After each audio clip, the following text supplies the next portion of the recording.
Hey guys, my name is Matimi0, and as I promised, I am bringing you some Battlefield 3 beta gameplay for the Reconnaissance class, and we're going to be on Operation Metro, as many of you probably already aware. That is the only map we are currently able to play in the beta. But I'm going to be using the SVD sniper rifle. It's a semi-automatic, and I must say that I actually prefer it compared to the bolt-action sniper rifles, just because you are actually able to get a one-shot, one-kill with a headshot with the semi-automatic, so I really don't see the actual benefit of actually using a bolt action. I'll kind of go into that a little bit later as to my thinking behind it. But I must say that I actually really am enjoying the Recon class in Battlefield 3. I was a little skeptical as if I would actually enjoy it.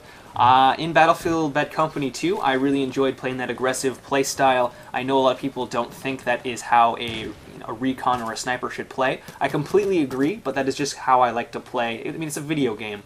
And in this, apparently, they are trying to make sure that recons are playing in the backfield.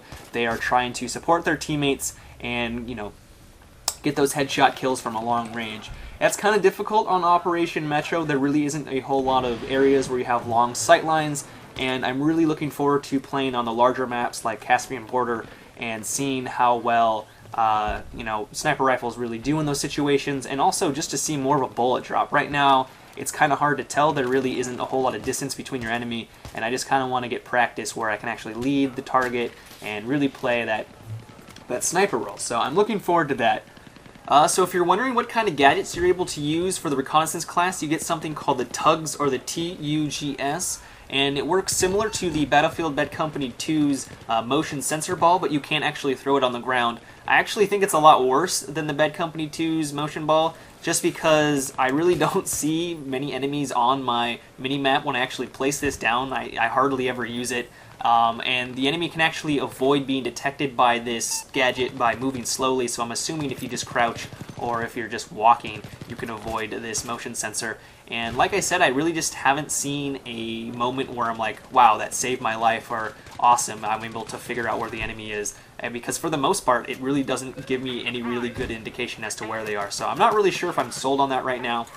The other gadget that you're able to use is called the radio beacon, and what it allows you to do is place a radio onto the ground, and every time you die, you have the option to, of course, spawn on your allies or spawn on the radio beacon, so it just works as a mobile spawn. I find that this is probably going to need some tweaking because it just really allows you to flank the enemy consistently. It's also very hard to detect. There really isn't a whole lot of indications as to where the radio beacon is, so if you're the enemy, you take someone out, you really don't hear a radio beacon signal, or you don't really see it because it's very difficult to actually see. They spawn again, they kill you. It's kind of a frustrating moment, so I do think it needs some tweaking, but it is a cool little gadget to use.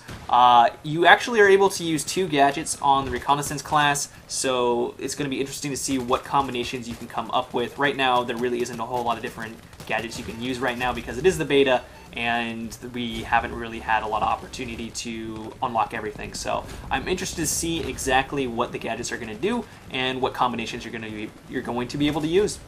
So something that actually kind of confuses me is that the SV98 is a bolt-action sniper rifle, and there has been some occasions where I will shoot them in the chest and they will die instantly. So I'm not really sure if it's because they already had some damage done to me.